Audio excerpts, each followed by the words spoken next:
Hello दोस्तों, स्वागत है आपका एक और नई वीडियो में। आज हम जिस सब्जेक्ट पे बात करने वाले हैं जर्नल एंट्रीज। जर्नल एंट्रीज आपने सुनी होंगी। जर्नल एंट्रीज सबसे पहले हम बात करते हैं कि जर्नल एंट्री होता क्या है। जर्नल एंट्री ऐसी है कि जो दो अकाउंट हैं, जैसे मान लो एक परचेज है जिससे हम खरीद रहे हैं, या नगद है, कैश का अकाउंट है, और एक बैंक का अकाउंट है। उन दोनों के आपस में होने वाले ट्रांजेक्शन, मतलब उन उन दोनों से रिलेटेड कोई बात हो रही है तो उसे जर्नल एंट्री कहते हैं। मतलब मैंने बैंक में कैश दिया या कैश बैंक से लेके आया, तो ये दो खाते इसमें इफेक्ट हो रहे हैं, कैश हो रहा है, एक बैंक हो रहा है। तो ऐसे करके जो दो खातों से रिलेटेड ट्रांजैक्शन होता है उसको हम जर्नल एंट्रीज बोलते हैं। और ये कितने तरीके की होती है, ये अगर आपने ये जर्नल एंट्री सीख ली तो आपने अकाउंटिंग सीख ली, क्योंकि ये इन्हीं के थ्रू ही सारी एंट्रियां होती हैं। ठीक है। और इसके थ्रू ही सारी एंट्रियां होती हैं। आपको एंट्री करने के बाद ही अकाउंटिंग सारी होती है, क्योंकि यही मेन है सबसे। और कुछ भी इसमें बड़ा नहीं है, सिंपल सी चीज़ें हैं। ये होती है 8 तरीके की होती हैं। सबसे पहले आती है कॉन्ट्रा एंट्री, दूसरी आती है पेमेंट की एंट्री, तीसरी होती है रिसिप्ट की एंट्री, चौथी होती है परचेज की एंट्री, छठी होती है सेल की एंट्री, डेबिट नोट की एंट्री, क्रेडिट नोट की एंट्री और जर्नल एंट्री। मैं एक एक करके बताता हूं आपको, बिल्कुल सिंपल है, कोई दिक्कत नहीं है। मैं लास्ट में आपको एग्जांपल भी बताऊंगा। सबसे पहले आती है कॉन्ट्रा की एंट्री। आपने टैली भी चलाई होगी तो आप वो देखा होगा, साइड में लिखा हुआ आता है contra, purchase, sale, debit note, credit note. तो उतना दबाने पे फिर परचेज की एंट्री खुल जाती है। तो आपने बस ये एंट्री नहीं करनी सीख ली ना, तो आप आधे अकाउंटेंट तो ऐसे ही बन गए। तो कॉन्ट्रा एंट्री की हम बात करते हैं। कॉन्ट्रा एंट्री में सिर्फ दो ही ट्रांजेक्शन, दो ही पार्टियों के वो होते हैं, एक कैश और एक बैंक, बस। और कुछ भी इसमें कॉन्ट्रा एंट्री में किसी चीज़ का लेना देना ही नहीं है। एक कैश का ट्रांजैक्शन और बैंक से रिलेटेड जो इन दोनों से रिलेटेड ट्रांजैक्शन होगा वो कॉन्ट्रा एंट्री में ही आएगा, कहीं नहीं जाएगा। मतलब नगद और बैंक, मतलब इसमें दो ही एंट्री हैं एक तरह से आप समझो तो। या बैंक में पैसे जमा होंगे या बैंक से पैसे निकलेंगे। ठीक है। या बैंक टू बैंक कोई ट्रांसफर होगा तब। जैसे मानो आपके एक खाता सेविंग में है, एक खाता करंट में है, तो वो सेविंग से करंट में जाएगा तब ट्रांजैक्शन होगा, बैंक से कैश निकालोगे तब ट्रांजैक्शन होगा, बैंक में कैश जमा करोगे तब ट्रांजैक्शन होगा। अब मैं इसको सिंपल कर देता हूँ। सिंपल कैसे कर देता हूँ? डेबिट का मतलब आपको पता ही होगा, जिसके पास जा रहा है वो डेबिट, जिसके द्वारा जा रहा है वो क्रेडिट हो गया। मानो जिसके पास जा रहा है, मैं आपको बताता हूँ, मैंने राम को 100 रुपये दिए तो राम डेबिट हो गया, और मैंने दिए तो मैं क्रेडिट हो गया। ठीक है। मतलब मेरे द्वारा जा रहे हैं या आप, ठीक है।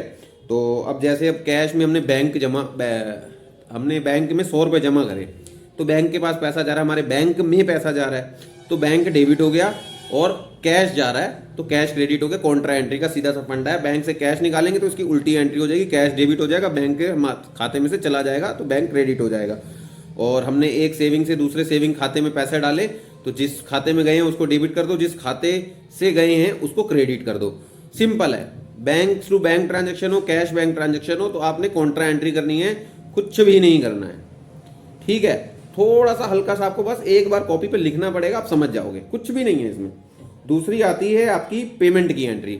हमने किसी से माल खरीदा, या पेमेंट की एंट्री का मतलब क्या है? देखो, हम दो तरीके से पेमेंट देते हैं, या नगद दे देते हैं या हम चेक दे देते हैं।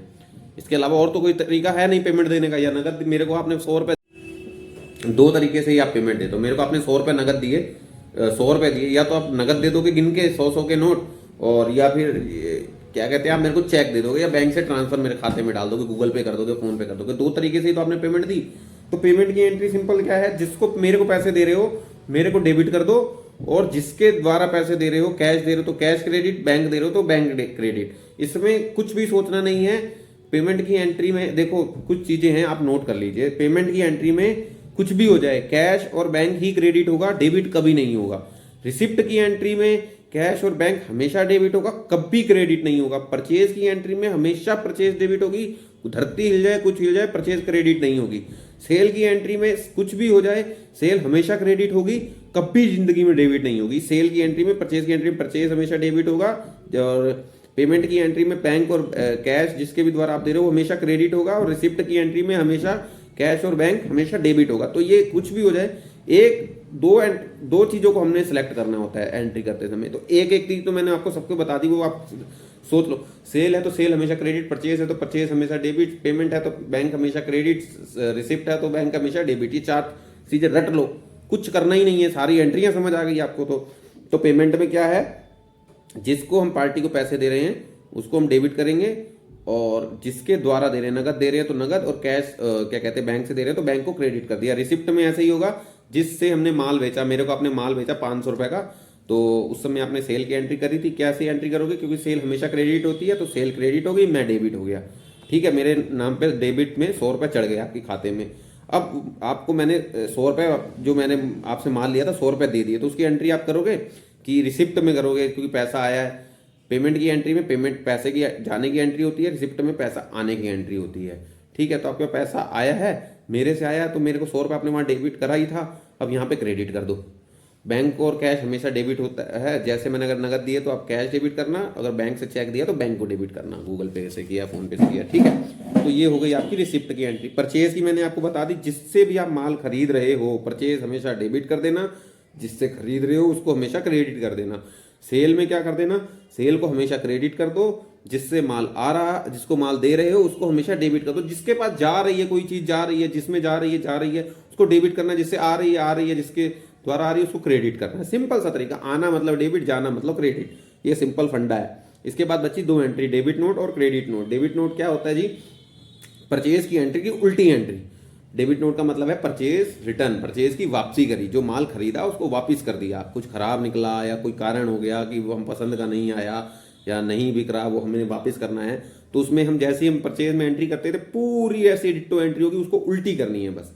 परचेज को डेबिट करते हैं तो परचेज को क्रेडिट कर दो, पार्टी को क्रेडिट करते हैं तो पार्टी को डेबिट कर दो, है ना। सेल में भी ऐसा ही होगा, सेल को क्रेडिट करते हैं, सेल रिटर्न जब क्या कहते हैं हमने माल बेचा वो वापसी आ गया तो क्रेडिट नोट बनेगा, तो उसमें उल्टी एंट्री कर देंगे। जिसपे हमारे को माल बेच रहे थे हम उसको उस समय डेबिट कर रहे थे, तो इस समय क्रेडिट कर देंगे। और सेल हम क्रेडिट करते हैं हमेशा, तो यहाँ पे डेबिट कर देंगे, सेल रिटर्न में, क्रेडिट नोट में।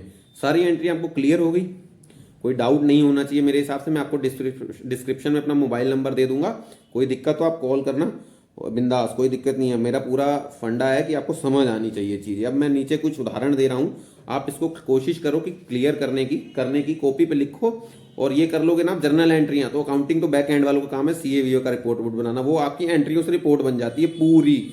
उसमें हमें कुछ नहीं करना होता है, वो सॉफ्टवेयर अपने आप रिपोर्ट बना देते हैं, हमें तो सिर्फ एंट्रियां ही ठोकनी होती हैं। कितना भी बड़ा अकाउंटेंट हो वो भी दिन भर यही एंट्रियां ही ठोकता है ना। तो सिर्फ आपको यही सीखनी है। अब मैं आपको कुछ आगे उदाहरण बता रहा हूँ, ये आपको सॉल्व करने हैं, इसकी एंट्रियां करनी है, सबकी एक एक एंट्री बता रहा हूँ। कमेंट बॉक्स में आप इसका लिख के फोटो चाहे भेज देना, चाहे लिख के आप कमेंट बॉक्स में बताना, गलत होगी तो मैं कमेंट बॉक्स में रिप्लाई कर दूंगा। आगे किस वीडियो, किस टॉपिक में वीडियो चाहिए वो भी आप कमेंट कर देना, ठीक है। अब उदाहरण है, जैसे 100 रुपये मैंने बैंक में नगद जमा करे, ये कॉन्ट्रा एंट्री होगी, बताइएगा क्या होगी। एबीसी एक पार्टी है जिसको मैंने माल बेचा है, परचेज की सेल की एंट्री आपने करनी, सॉरी, एबीसी एक पार्टी है जिससे मैंने माल खरीदा है 1 लाख रुपए का, ठीक है। इसकी परचेज की एंट्री करनी है, एक इसकी परचेज की होगी, फिर उससे 1 लाख रुपए आया है हमारे पास। चलो मैं सिंपल कर देता हूँ, आप परचेज छोड़ो, पहले आपकी 100 रुपए की बैंक में आपने जमा की है, उसकी एक कॉन्ट्रा एंट्री करनी है। एबीसी एक पार्टी है, उसको आपने चेक से 1 लाख रुपए दिए, उसकी पेमेंट की एंट्री करनी है। XYZ एक पार्टी है जिसको आप माल बेचते हो, उससे 1 लाख रुपए आपके पास आया है, उसकी एंट्री करनी है। ABC से आपने 1 लाख रुपए उसको दिया, उससे 1 लाख की परचेज की एंट्री करनी है। XYZ को आपने 1 लाख सेल की एंट्री करनी है, और 50,000 रुपए का आपका माल वापसी आया। जो आपने 1 लाख रुपए का माल खरीदा था, 50,000 रुपए का आपने वापसी करा, इसकी डेबिट नोट की एंट्री करनी है। 1 लाख की आपको सेल रिटर्न की एंट्री करनी है, जिसको आपने माल बेचा था उसे वापसी आ गया, 1 लाख में से 50,000 आ गया आप मान लो। तो आपको सारी एक एक एंट्री मैंने बता दी, इसकी एक एक एंट्री का आपको डेबिट क्रेडिट का आपको क्लियर हो गया, मैंने सब बता दी हैं। एक बार दोबारा रिपीट कर देता हूँ, सिंपल कर देता हूँ। 100 रुपये आपको बैंक में जमा करने की एंट्री करनी है, नगद हमने कैश जो है बैंक में जाके नगद जमा करवा दिए। एक पार्टी है ABC उसका नाम है, उसको हमने 1 लाख रुपए एक चेक से देने की पेमेंट की एंट्री करनी है। XYZ हमारी एक पार्टी है, उससे हमने 1 लाख रुपए मिला है, उसकी रिसिप्ट की एंट्री करनी है। ABC को हमने 1 लाख रुपए का माल खरीदा है ABC से, उसकी परचेज की एंट्री करनी है। XYZ को हमने 1 लाख रुपए का माल बेचा है, उसको सेल की एंट्री करनी है। और 50,000 रुपए का हमारा माल हमने माल वापस भेजा है, इसकी डेबिट नोट की एंट्री करनी है। और 10,000 रुपए का हमने सेल की रिटर्न हमारे पास आई है, जो हमने माल बेचा था, उसकी क्रेडिट नोट की एंट्री करनी है। मैं आपको डिस्क्रिप्शन में मोबाइल नंबर भी दूंगा, और आप इसको करिए, मेरे को बताइए क्या दिक्कत आई, तो फिर हम आगे उसको देखेंगे, ठीक है। जय हिंद, जय भारत।